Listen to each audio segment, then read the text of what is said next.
Chris Olave, Stefon Diggs, and CJ Stroud will be busts for fantasy this season. We tell you why you should stay away from drafting these guys and other busts on today's episode of Locked On Fantasy Football.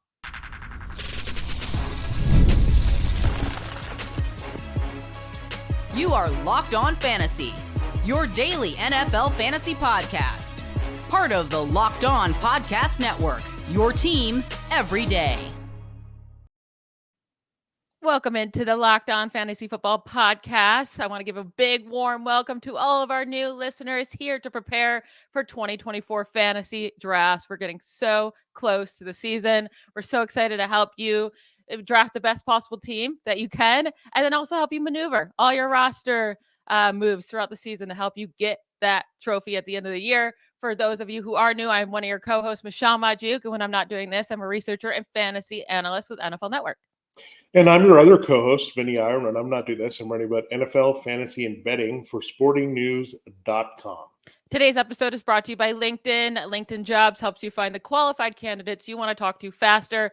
Post your job for free at linkedin.com/lockedonnfl. That's linkedin.com/lockedonnfl to post your job for free. Terms and conditions apply. Yesterday, we put our reputation on the line, giving you our ride or die guys. Guys, we're really confident that we'll succeed this year. Today, we're going to do the opposite. We're putting our reputation on the line and saying, we're going to give you 9 bust players. And we're saying, we just think they're going to disappoint you this year.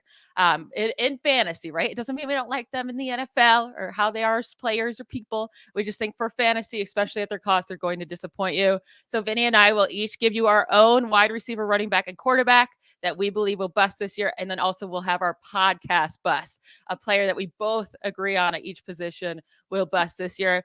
Let's start with our podcast bust at the wide receiver position. We're going with Stefon Diggs, the new wide receiver for the Texans. He gets traded from the Bills to the Texans. He's still going as wide receiver 19. You have to take him as an early 4th round pick. He finishes a wide receiver 15 in points per game last year.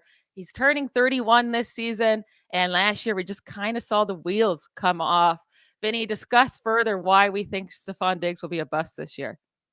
Yeah, when you look at his value right now, he's wide receiver 25, so he is kind of sliding down boards to adjust, but that's also in relation to having Nico Collins and Tank Dell on his new team and not being the alpha. He finished really poorly at the end of last season down the stretch. He's getting older. The Bills seem to be a little bit too easy to part with him. I think they sensed that the declining skills were there. Maybe the chemistry that was once there with Josh Allen is falling apart a little bit. He's just not going to be the dominant player he was with the targets in Buffalo. In Minnesota, he's going to be that type of player a little bit, but even lesser because he's older and there's more competition for targets. There in Minnesota, it was really Adam Thielen, and then Justin Jefferson replaced Stefon Diggs kind of as the true alpha there in Minnesota. Well, Diggs is not going to be an alpha in this offense. They just paid Nico Collins a lot of money. Dell's a big playmaker. They still have Dalton Schultz at tight end. They didn't really lose any targets. So really, unfortunately, I think Diggs is going to cut in a little bit to what Collins and Dell does because of this. But individually, I have no interest in Diggs. I mean, Dell's a big play guy with upside. He has great chemistry with Stroud going forward. Stroud lobbied to get him on the team. Collins and Stroud also looked great together. Diggs is a newcomer in the mix. He's going to have to work him in. And again, this is a okay value at wide receiver 25 in terms of, okay, we're not putting Stefon Diggs where he was with the Bills, but even at that cost at wide receiver 25, why do you need him on your team? I think he's going to be a third option and fade more in this kind of situation. And you look at 46 overall. I mean, there's just so many better things you can do with your team there in the top 50 than look at Stefon Diggs at different positions as well. So I just don't think he's worth it. You can move on and find a lot of better wide receiver values and values at other positions.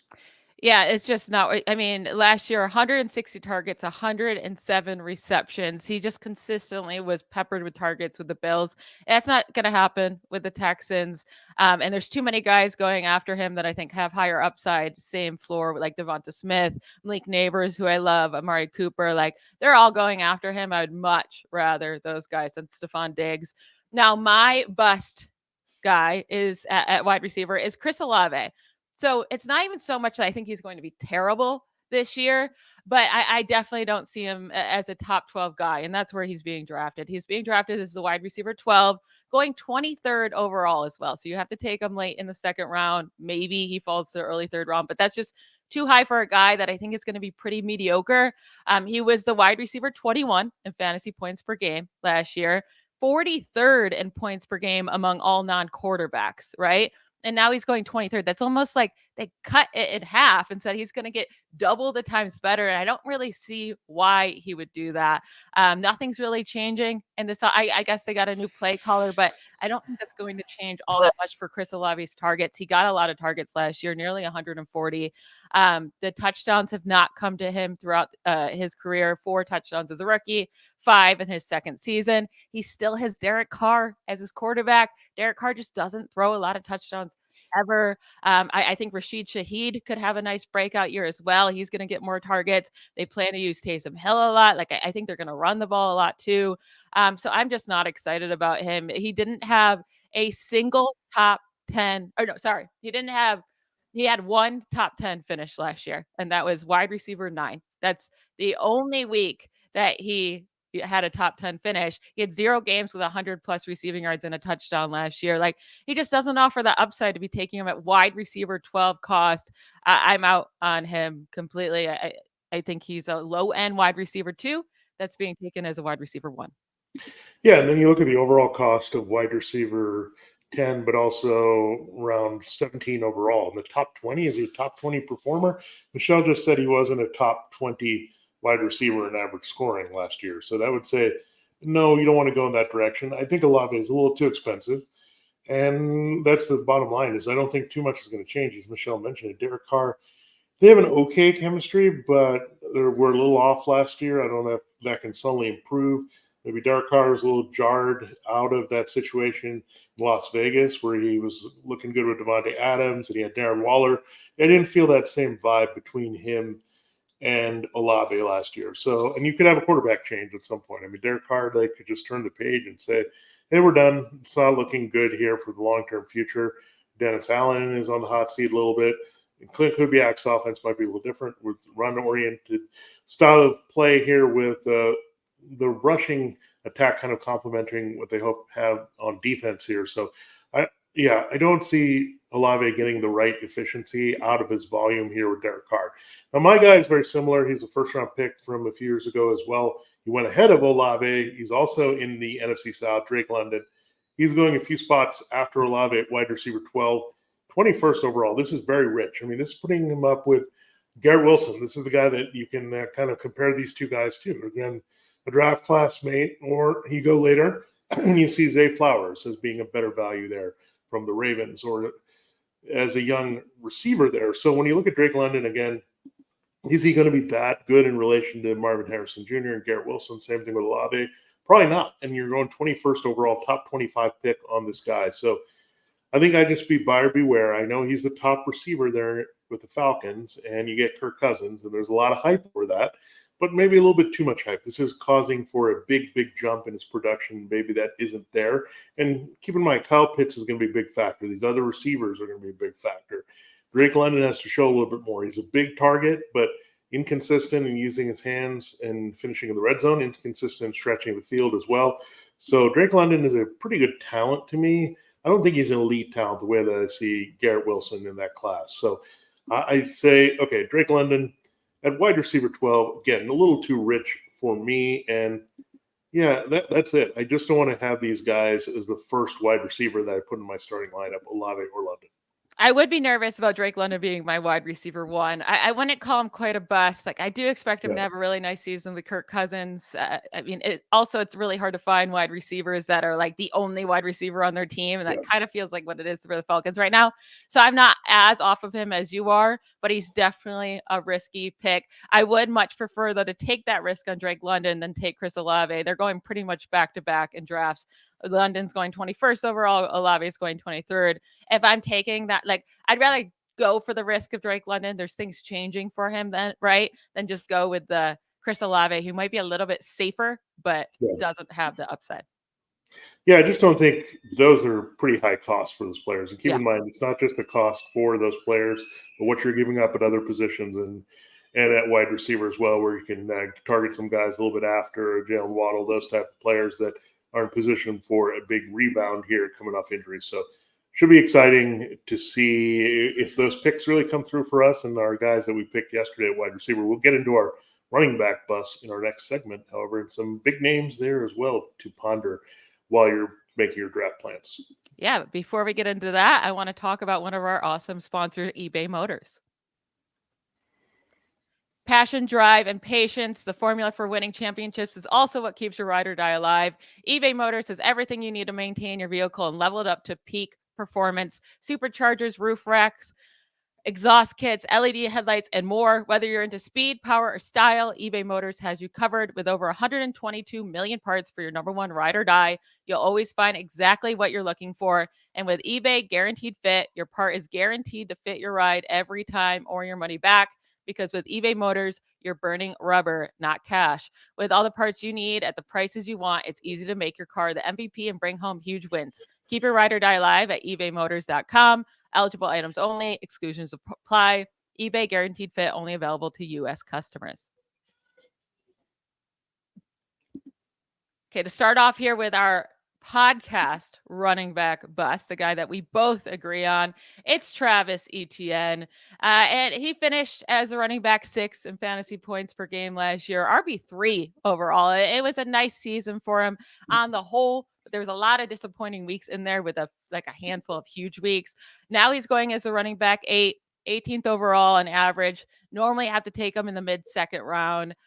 I just think he's way too touchdown dependent. Last year in the 7 games that he had a rushing touchdown, at least one, he averaged 22 fantasy points per game. In the 10 games he didn't score a rushing touchdown, he averaged 10 points per game. He had a good amount of targets last year, over 70. I think those will likely go down now with Christian Kirk back healthy, them adding Brian Thomas in the first round, adding Gabe Davis in free agency. Evan Ingram's going to get a lot of targets. It's just way too dependent on touchdowns to be taking him in the middle of the second round for a guy that's not he's not Derrick Henry. He doesn't score. You're not confident he's going to score 10 rushing touchdowns or more every year. So that's why I'm off of Etienne. Yeah, in a big stretch of scoring last year, that's a good shout. And then as well, Etienne is still the complementary part of this offense. I still think they want to be pass happy. That's why they added Brian Thomas Jr. and Gabe Davis to add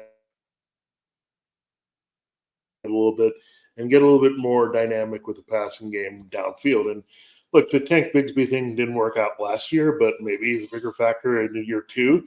So there's that in play in the back of our minds. That's not a big factor, but a big factor to me is just some of the values that you get elsewhere. We talked about some of those receivers.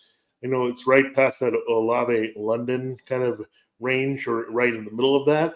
There's that, fine, but it's then the Mike Evans, the Jalen Waddle that you can look at. But then I look at Josh Allen. You can have the top quarterback on the board here instead of Travis Etienne. You could have the top tight end of your choice here, where it's Sam Laporta or Travis Kelce instead of Travis Etienne. Who's going to be a bigger difference maker, a delta difference there that's going to help you win? Etienne versus the running backs, or some of these guys at quarterback, tight end, more so than the other values that could appear. So who's going to give you the better edge? I think it's going in a different direction with wide receiver, quarterback, or tight end. Then going to Travis Etienne, there's a lot of value in that range at running back. I don't think you need to force him in there with the Jonathan Taylor, Derrick Henry, Saquon Barkley range, right? You don't need to force him in there. There's better guys that you're going to look at later, and I would rather jump on one of those running backs early if you want to get a running back early than look at Etienne here. Again, strangely touchdown dependent, doesn't get as many receptions as you think based on his role at Clemson with Trevor Lawrence. So that is not as big a factor that we want in the NFL. So he's kind of an up and down, kind of random career. He's kind of big run dependent as well to score those touchdowns. So yeah, there's just too much potential for regression in key areas where I cannot trust Travis Etienne that high as RB9 in the top 20. Yeah, you can get James Cook, a guy that we had as our podcast ride or die, and you can get him 20 picks later. And I think they have the same ceiling this year with Cook, even maybe having a higher ceiling with his he's going to get the targets in this offense, and his offense is pretty depleted compared to Etienne. So maybe the touchdowns won't be as safe, but I would much rather go with James Cook later than take Travis Etienne. Now, my bust at running back is Joe Mixon. At first, I kind of really like the landing spot for him with Houston, but as we get close to the season, I'm kind of cooling off of that. He's going as running back 15. It's not like the craziest cost, but last year he got a lot of volume, right? Still only finished as a running back 13 in points per game. He was RB7 overall because he played the entire season. But I'm more interested in the points per game, and that's running back 13. He's 28 years old now. That's kind of the age where running backs really start to die off, unless you're a unicorn like Derrick Henry or haven't been used much in your career like Raheem Mostert. But like that's not what Joe Mixon is. He's never been efficient as a runner. He's averaged just 4.0 yards per carry over the last 5 seasons. That's never been his game. And I just don't think he's going to get as many targets in this Houston offense as he got in the Bengals offense. They're crowded right now. We don't even know how they're going to target all their wide receivers and their tight end, and then let alone their running back. Like he could be the 5th target on this team. And the Texans didn't run very often last year, and that was with a rookie running back and limited weapons. Now you're telling me they have all these wide receivers. Stroud's going into the second year. I think they're going to even run less. They only attempted 26 rush attempts per game last year. That was tied for 20th in the NFL. So again, I just think Mixon, I don't like the quarterbacks where you have to be heavily reliant on rushing touchdowns unless your name is Derrick Henry. And also, it looks like Cam Akers might be healthy. He could be a part of this backfield. Dameon Pierce is getting better reviews this year too. So it might not just be Joe Mixon only like we thought it could be. He could be sharing this backfield as well. Yeah, very touchdown dependent player of late in his career. I think he was definitely slowing down when you look at the yards per carry with the Bengals. So that's why they were quick to jettison him. He was not producing return on investment, and they took a shot on Zach Moss to complement Chase Brown. Texans, again, they had Devin Singletary. He ran pretty well last year, but he wasn't like a big-time scorer for this team, right? He was okay down the stretch, but they kind of had a committee that you didn't want, and they kind of were trying to sort things out. I think Bobby Slowick might be doing that again with his backfield. He has some other options. So, yeah, I don't know if Joe Mixon's days as a feature back are going to continue. I think we think it is because it's a transition from the Bengals, but I just don't think you're going to get that cost. Now, my guy that I'm saying is a bust is Josh Jacobs. I think the writing is on the wall for this one quite a bit. I don't want to say he's going to be a free agent total bust. I think he'll be okay. But I don't think you're going to get the value of a workhorse that you think you are in him. And look, he's going modestly as RB13. Joe Mixon is RB14, so they're both in this range. But maybe it's just this dead zone in between. I think the dead zone's a little bit higher, Etienne, Mixon, Jacobs. But think about the players going after: James Cook, Kenneth Walker, Alvin Kamara, David Montgomery, Ramondre Stevenson, Najee Harris, Zamir White. I think there's a potential for most of these guys to outscore Josh Jacobs because you do have the threat of A.J. Dillon. He could steal some cheap goal line touches, right? He's not getting jettisoned off this team. I mean, they've kept him, they re-signed him. So that's one thing there because they want to keep him on the field in certain situations. Then you have Marshawn Lloyd, a dynamic rookie, arguably the most talented rookie running back to come into the league that isn't Jonathan Brooks. So when I look at that, I mean, Jacobs also doesn't have a great durability history. We know Zamir White, because of Jacobs' kind of breaking down the end of last year, we saw that White came in, took over for 4 games. Jacobs had massive volume 2 years ago. And I think that's going to keep affecting him as we go forward as he's an older back. So keep that in mind. I just think the Packers are going to be more splitting this backfield than you think as the season progresses. So that's why I'm out on Josh Jacobs this season. Yeah, it's not even so much that so he's your best player. He's not mine, but it's not even like so much I think he's going to bust. It's just I'm not excited about drafting him. I'm not excited about his cost, as you brought up, going around guys that I think like Pacheco even. They're going to be in similar roles, I do believe, but like Pacheco at least is with the Chiefs. He's going to have a lot of scoring opportunities, and I think like he's the only guy there that's going to be the goal line back. And they're talking about giving him more of the receiving work. So Like if I'm deciding between those two, it's going to be Pacheco. Really, with Jacobs, it's going to come down to how many targets does he get this year in this offense. Are they more willing to use him as a receiver than the Raiders will? But like with Rashad White and James Cook going right after him as well, or actually you can get him a round later than Josh Jacobs. Like I really don't see much of a need to reach for Jacobs there in a new offense. It's risky, and I could definitely see him being a bust. I'm not ready to label him one just yet, but I could see that happening. We're going to get into our quarterback bust. I don't think anyone's going to be surprised. I think we've been saying this whole offseason, don't draft CJ Stroud at quarterback 5 or even close to it. So we'll tell you why we're staying 100% away from CJ Stroud, and then also give you 2 more quarterback busts to finish out today's show.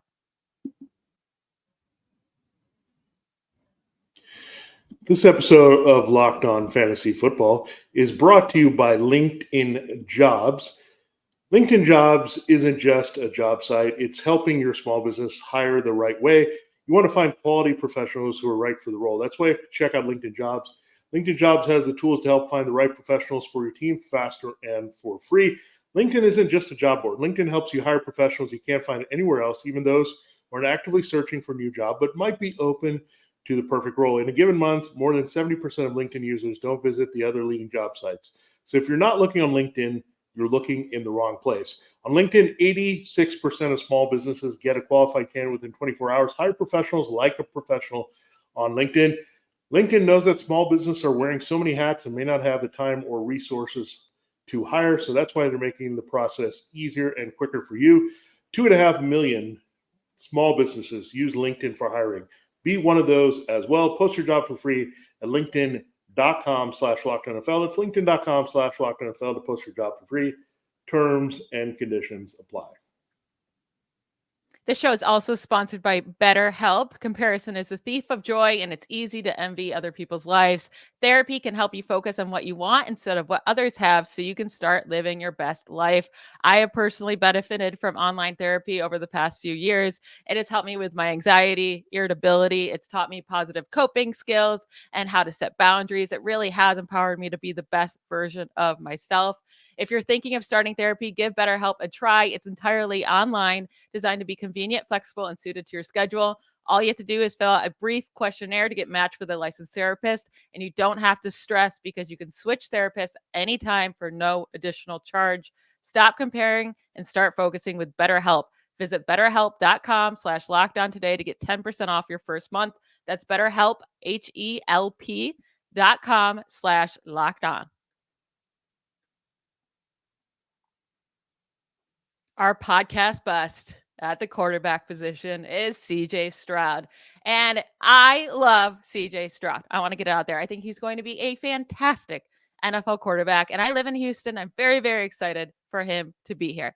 However, he is going as the quarterback 5 in fantasy drafts this year. You have to take him in the late 4th round, early 5th round. And he was the quarterback 9 in points per game last season at 18.4 points per game. He finished as a top 5 quarterback, which is where you have to take him, only 2 weeks last season. And that was a week where he had 5 touchdowns in one of them. And then a week that he had 3 touchdowns plus 47 rushing yards, which was by far a career high. He finished as the quarterback 10 or worse in 10 of his 15 weeks played. And now you have to take him as a quarterback 5. The rushing isn't there. You're going to need him to throw 35 passing touchdowns to make him worth a quarterback 5 price. It's not that he's going to bust as a player. I just think you're going to be highly, highly disappointed in fantasy with where you have to take him. Yeah, I mean, it's a guy that is getting a lot of hype, but he's a pocket quarterback in the end. He's not going to give you too much rushing.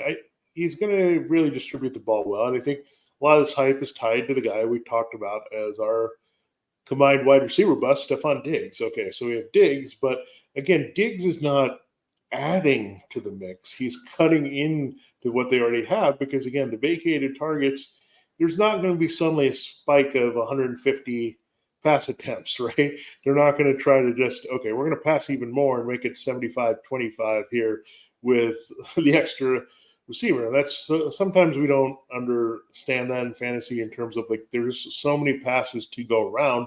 Are they really going to change the formula too much from what they had? I mean, they had a very comfortable balance last year with Slowick. The offense was very effective. They not only won the division, but won a playoff game with this type of offense. So do they want to tinker too much? And again, Stroud is not going to give you the cheat code. Like I understand Anthony Richardson, the appeal right there in that same range because he can run and add to those numbers. We look at Lamar Jackson, Kyler Murray, going all the way down to Jaden Daniels, Murray and Daniels. We really loved on the other side of this as being guys we must draft. But yeah, there's no reason to must draft Stroud. I mean, you can, if you want Joe Burrow, you might get a similar quarterback in him. If you want Dak Prescott a few rounds later, you've got him as well. And look, Michelle is a bust that I disagree with a bit, but Jordan Love is a guy that you could also look at later that you might get better return on investment than CJ Stroud. So keep that in mind. And of course, Brock Purdy is always there. And he's a quarterback that's performing the same offense better with better overall weapons there in San Francisco. So again, Stroud, the hype is there. The Texans hype is there, but beware when that happens, when it sounds too good to be true, it usually is. Yeah, I'm sad to put this because I don't want to be known as a CJ Stroud's hater. It's like I'm 100% rooting for him. I want him to kill it.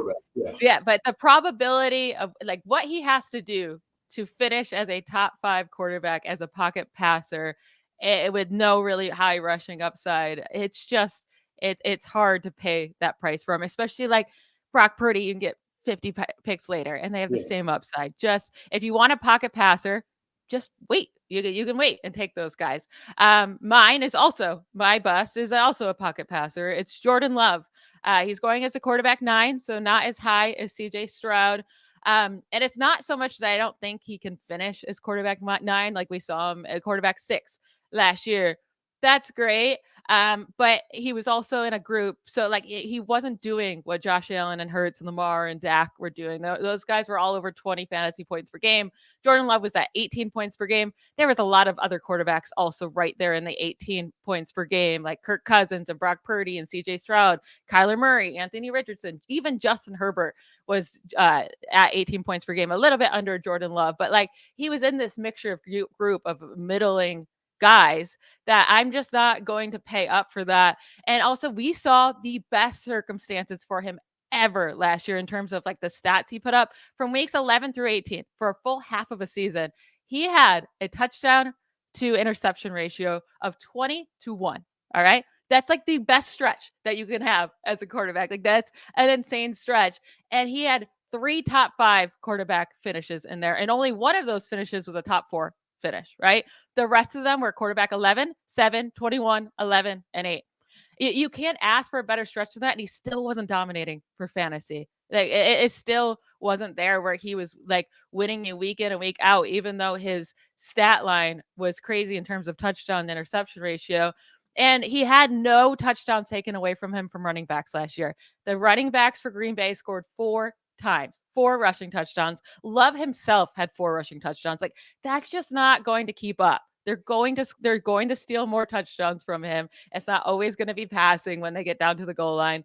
And I just like we saw his rushing attempts also go way down. His rushing yards like pretty much were non-existent the second half of the season. While he was running a little bit more to start the year, that went away.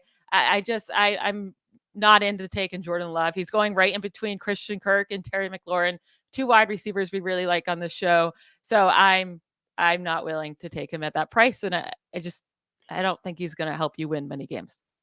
Yeah, as you're describing what Jordan Love is, he's kind of what we were looking at a Trevor Lawrence last year, like, right? I mean, Lawrence scored those touchdowns. He put up some numbers at the end. He was about to turn the corner as his franchise quarterback. Both these guys actually got paid in the offseason quite a bit to be franchise quarterbacks. So I think there's a little bit of that. There's natural regressions. If you look at his path to the scoring, right? A little bit touchdown dependent last year. We still have to sort out the receivers. There's a lot to work out there. I mean, Jane Reed is there, but what are we going to get consistently out of Romeo Doubs, Christian Watson, the tight ends? And you're right about the running backs becoming a bigger factor and being more what Matt LaFleur wants to do. It could, again, end up being like that 2019 season, the first one with Aaron Rodgers and LaFleur, where we had a lot of rushing touchdowns, limited production, and and Aaron Rodgers was not a reliable, consistent fantasy QB. So I could see that developing here for sure with Jordan Love. Now, my guy is right there around him, a little bit lower, Tua Tagovailoa. He's going as QB 13, so barely a starter in 12-team leagues, maybe 14-team leagues. You would look at him, but I'm just not interested. I just think he doesn't have offer much value here. When you look at 92 overall, you're taking him in the top 100, but these are guys going after him, just as a sample size. Jared Goff, Caleb Williams, Trevor Lawrence, Justin Herbert. I'm not crazy about that in terms of a pick, but Kirk Cousins, Matthew Stafford, Aaron Rodgers, Deshaun Watson. These are all the guys that you can get after Tua. And I get it. Everyone's going to look, okay, they paid Tua.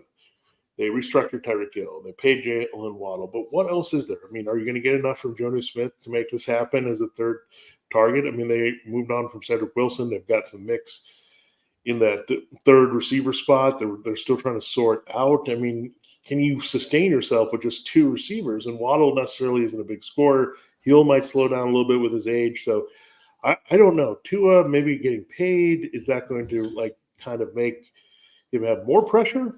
And the one thing we have to say is he was very durable last year. I don't think that continues for a second year. I mean, I just don't see it. The way he plays, the amount of hits he takes, their offensive line isn't all that great. He gets sacked a lot and hit a lot, and he will be in the division with the Jets and Patriots and the Bills. Those defenses are going to come after you pretty hard. So I just don't like Tua. The durability risk is there. The production is limited. He doesn't run a lick. He doesn't even get rushing touchdowns. He doesn't do anything in terms of that. He doesn't take off. He just sits there. I get it. That's why he's so good. He's got his left hand. He's firing it quick to Hill and Waddle, letting them do all the work. But that can only take you so far with touchdowns and big plays. So, again, big play dependent, passing touchdown dependent. That's just too much for me with Tua when I have all those good values after him. Yeah, and also he's a quarterback that, on the road, in bad weather, anything, especially towards the end of the year, like, he's not playable, and if he ever plays a good defense, it's like, there's too many things with him, you can't play him, so there's really no reason to draft him. I'm 100% with you on this pick. That is it for today's episode. Thank you to you all for making Locked On Fantasy Football your first listen every day. Every dayers, we will be back on Monday, and we are getting so close to the football season. We have so many preseason games this weekend. Enjoy. Have a great weekend, everybody. Bye, y'all.